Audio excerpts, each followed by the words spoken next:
Lihatlah hebatnya Malaysia. Ini di Malaysia, tapi kau takkan jumpa orang Malaysia, takkan dengar logat orang Malaysia. Tengok, suara Indonesia, Myanmar, semua pakai bedak sejuk. Tu semua bersukan, berbuat apa saja. Bangla, Pakistan, Nepal. Kita macam berada di Pejabat Pertubuhan Bangsa-Bangsa Bersatu ni.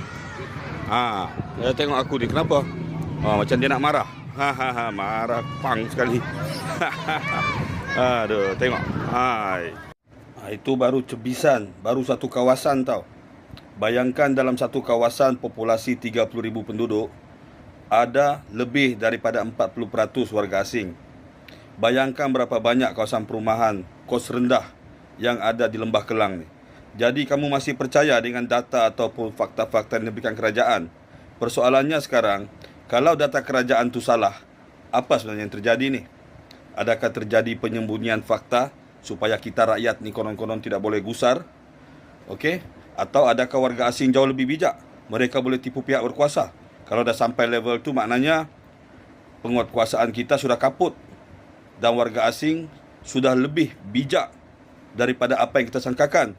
Saya bukan nak menghasut atau menakut-nakutkan, tapi saya mau membangkitkan semangat bahawa kita sudah tiba masanya untuk mengambil tindakan seperti yang saya cadangkan dalam live saya sebelum ini.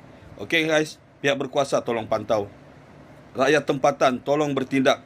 Bukan bertindak kita nak usir ke apa, tapi tolong buat satu pendekatan yang inklusif, yang sesuai untuk kita berdepan dengan masalah kebanjiran warga asing ini. Tidak salah ada di antara mereka yang mau bekerja di sektor-sektor yang tidak mau kita pekerjakan, tapi biar ada kawalan. Pertama sekali, biarlah sesuatu kawasan itu ada had jumlah mereka. Yang kedua, perlu juga kita kawal penggunaan fasiliti-fasiliti yang khusus untuk kita warga tempatan sahaja. Okey? Guys,